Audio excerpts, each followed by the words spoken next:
Hello students, पिछली video में हमने पोएट्री सेक्शन में जो पहली पोएम है कैरेक्टर ऑफ हैप्पी लाइफ उसके शुरू के 3 स्टैंजाज की हिंदी पढ़ी थी। आज हम इस वीडियो में अगले 3 स्टैंजाज की हिंदी पढ़ेंगे और हिंदी जो पढ़ाई जाएगी उसको आपको ध्यान से सुनना है क्योंकि जो नेक्स्ट वीडियो होगी एक्सप्लेनेशंस पर आधारित उसको समझने में आपको बहुत आसानी होगी। और मैं यह भी बताना चाहूँगा कि एक्सप्लेनेशन वाली वीडियो में मैं आपको इतनी इजी ट्रिक से एक्सप्लेनेशन बताऊँगा कि आपकी पूरी पोएम की सारे स्टैंजाज की एक्सप्लेनेशन बहुत ही ईजीली से आपको समझ में आ जाएंगी और लर्न भी हो जाएंगी, जो कि आपके एग्ज़ाम की दृष्टि से बहुत ही इम्पोर्टेंट है और बहुत अच्छे मार्क्स आप अपने एग्जाम्स में लेकर आओगे, ये मेरी आपको गारंटी है। लेकिन बच्चों, मेरी सारी वीडियोस पाते रहने के लिए ज़रूरी है कि आप मेरे चैनल को सब्सक्राइब करें और अपने दोस्तों को इसको शेयर करें और थंब इम्प्रेशन जो यूट्यूब वीडियो में दिया होता है लाइक का, उस पर ज़रूर लाइक करें। और यदि कोई परेशानी है तो आप कमेंट बॉक्स में मुझे कमेंट भी कर सकते हैं। तो चलिए इस वीडियो में हम अगले 3 स्टैंजाज की जो हिंदी है उसे पढ़ते हैं। तो हमने 3 स्टैंजाज की हिंदी पहले पढ़ ली थी, आज हम अगले 3 स्टैंजाज की हिंदी पढ़ते हैं। तो 4th स्टैंजा जिसकी हिंदी है, बहुत ध्यान से सुनिए, लाइन बाय लाइन मैं आपको इसकी हिंदी बताऊंगा, बहुत ध्यान से सुनिए।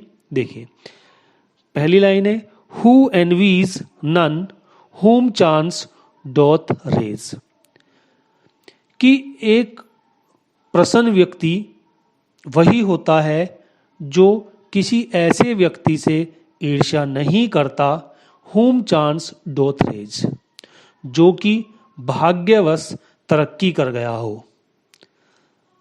यानी कि जो प्रसन्न व्यक्ति होता है वो कभी भी किसी से ईर्ष्या नहीं करता। बहुत लोग होते हैं जिनको भाग्यवश जीवन में अमीर बनने का मौका मिल जाता है, उनके पास सभी सुख सुविधाएं हो जाती हैं, लेकिन ऐसा व्यक्ति उनकी इन सुख सुविधाओं को देखते हुए वो कभी भी विचलित नहीं होता, ऐसे लोगों से वो ईर्ष्या नहीं करता। नोर वाइस, ना ही उन सभी से वो घृणा करता है। हु नेवर अंडरस्टूड, ऐसा व्यक्ति कभी भी समझने की कोशिश नहीं करता, ना ही वो समझ पाता है कि how deepest wounds are given with praise, कि कितने गहरे घाव लोग दे देते हैं विद प्रेज, प्रशंसा के साथ साथ। यानी कि बहुत से लोग ऐसे होते हैं जो किसी व्यक्ति की प्रशंसा करते हैं लेकिन वो पीठ पीछे उसकी बुराई भी करते हैं, यानी कि उन्हें बहुत सारे जख्म देने की आदत होती है दूसरों को। लेकिन ऐसा व्यक्ति कभी भी इन बातों को नहीं समझता, ना ही वो इन पर ध्यान देता है। Nor rules of state but rules of good, ऐसा व्यक्ति राज्य द्वारा थोपे गए नियमों का पालन नहीं करता, वह वही करता है जो नियम उसके अनुसार अच्छे होते हैं, सदाचार से पूर्ण होते हैं। तो बच्चों एक बार दोबारा फिर पढ़ते हैं इसकी हिंदी।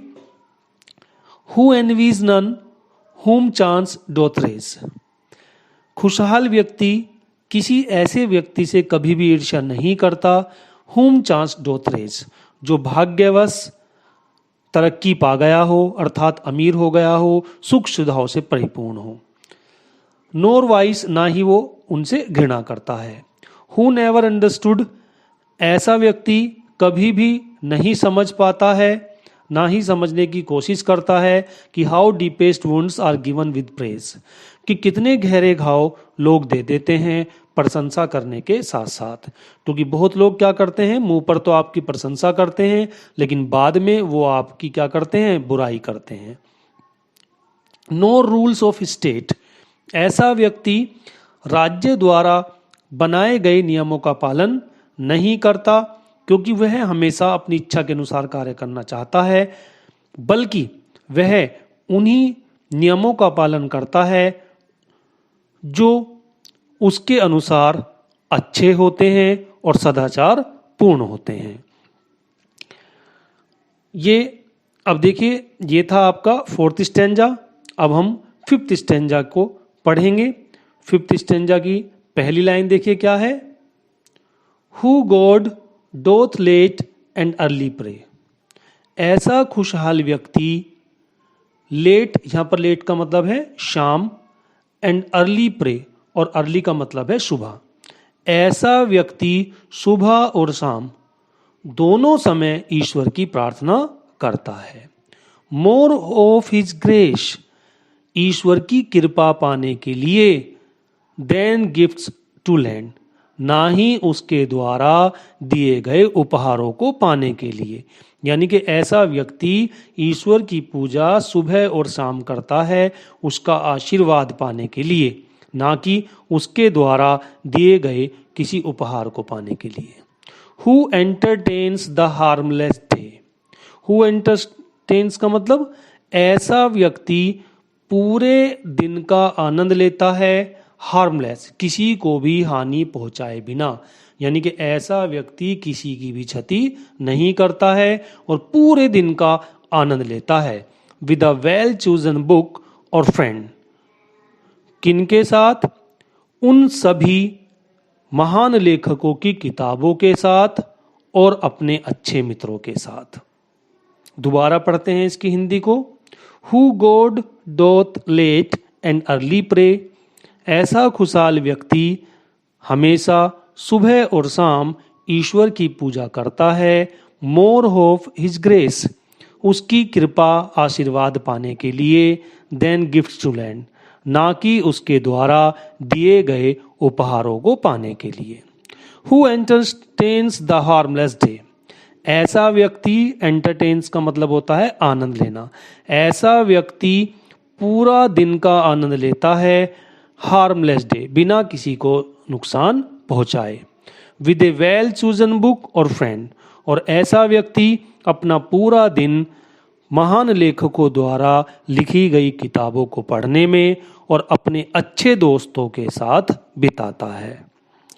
तो बच्चों ये था 5वां स्टेंजा, जो कि आपको बहुत अच्छे से समझ में आ गया होगा। अब हम लास्ट जो स्टेंजा है, छठा, उस स्टेंजा को पढ़ेंगे। और बच्चों ये स्टेंजा एक्सप्लेनेशन की दृष्टि से बहुत ही इंपॉर्टेंट है। कई बार एग्जामिनेशंस में इस स्टेंजा को पूछा जा चुका है, तो इसकी हिंदी आप बहुत ध्यान से सुनिएगा। This man is free from servile bands. Servile का मतलब होता है दास्तापूर्ण, बैंड्स होते हैं बंधन, कि ऐसा खुशहाल व्यक्ति दास्ता के उन बंधनों से मुक्त रहता है। होप टू राइज और फियर टू फॉल, दास्ता के उन बंधनों से मुक्त रहता है जिनमें या तो उन्नति की आशा हो और फियर टू फॉल, या फिर नीचे गिर जाने का डर हो। यानी कि ऐसे व्यक्ति को कोई फर्क नहीं पड़ता कि उसकी उन्नति हो रही है या अवनति हो रही है, वो इन सब चीज़ों का गुलाम नहीं रहता। वो जो लाइफ है, अपनी जो लाइफ है, वो पीसफुल तरह से बिताता है। लॉर्ड ऑफ हिमसेल्फ, ऐसा व्यक्ति स्वयं का भगवान होता है, यानी कि उस पर किसी का प्रभाव नहीं चलता, वो स्वयं का भगवान खुद होता है। दो नॉट ऑफ लैंड्स, ऐसे व्यक्ति पर किसी का दबाव नहीं होता, दो नॉट ऑफ लैंड्स, और ऐसे व्यक्ति के पास बहुत ज़्यादा संपत्ति भी नहीं होती, ना वो इकट्ठा करना चाहता है।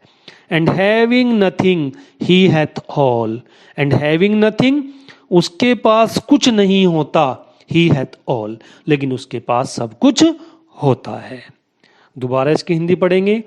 This man is free from servile bands, ऐसा व्यक्ति दास्ता के उन बंधनों से मुक्त रहता है। होप टू राइज, जिसमें उन्नति की आशा हो, और फियर टू फॉल, और नीचे जाने का भय हो, यानी कि अवनति का भय हो। लॉर्ड ऑफ हिमसेल्फ, ऐसा व्यक्ति खुद का स्वामी होता है, अर्थात किसी का भी उस पर जोर नहीं चलता। दो नॉट ऑफ लैंड्स, हालांकि उसके पास बहुत ज्यादा जमीन जायदाद नहीं होती। And having nothing he hath all, और कुछ भी ना होते हुए उसके पास सब कुछ होता है। बच्चों ये जो 4th लाइन है, इसमें आपकी एक फिगर ऑफ स्पीच है ऑक्सीमोरन। ऑक्सीमोरन एक ऐसी फिगर ऑफ स्पीच होती है, अलंकार होता है, जिसमें दो कॉन्ट्राडिक्टरी बातों को एक साथ कहा जाता है, अपोजिट बातों को एक साथ कहा जाता है। जैसे इसमें क्या कहा गया है, हैविंग नथिंग, उसके पास कुछ भी नहीं है, ही हैथ ऑल, उसके पास सब कुछ है। यानी कि एक तरफ तो कह रहा है कुछ भी नहीं है और दूसरी तरफ कह रहा है सब कुछ, तो ये अपोजिट बात हो गई। तो ऐसा फिगर ऑफ स्पीच जिसमें दो कॉन्ट्राडिक्टरी यानी कि अपोजिट बातों को एक साथ बोला जाता है, वो कौन सी होती है, ऑक्सीमोरन फिगर ऑफ स्पीच होती है।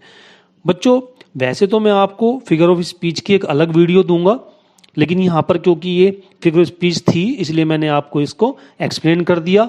और जब मैं आपको फिगर ऑफ स्पीच की वीडियो दूंगा तो उसमें बहुत अच्छे से समझ में आएगा, क्योंकि मैं उसमें सारी ही फिगर ऑफ स्पीच आपको क्लियर करूँगा। तो बच्चों ये थे हमारी आज के 3 स्टैंजाज जिनका मैंने हिंदी अनुवाद बताया, और पिछले 3 स्टैंजाज जो नहीं देख पाए हैं उनका हिंदी अनुवाद तो मेरे पिछले वीडियो में पार्ट 1 में उसको देख सकते हैं। और बच्चों इससे नेक्स्ट वीडियो में मैं आपको इस पोयम की एक्सप्लेनेशंस बताऊंगा, वो भी बहुत इजी तरीके से। तो आप मेरे चैनल को सब्सक्राइब कर दें। तो अब हम नेक्स्ट वीडियो में मिलेंगे। Okay, thank you very much.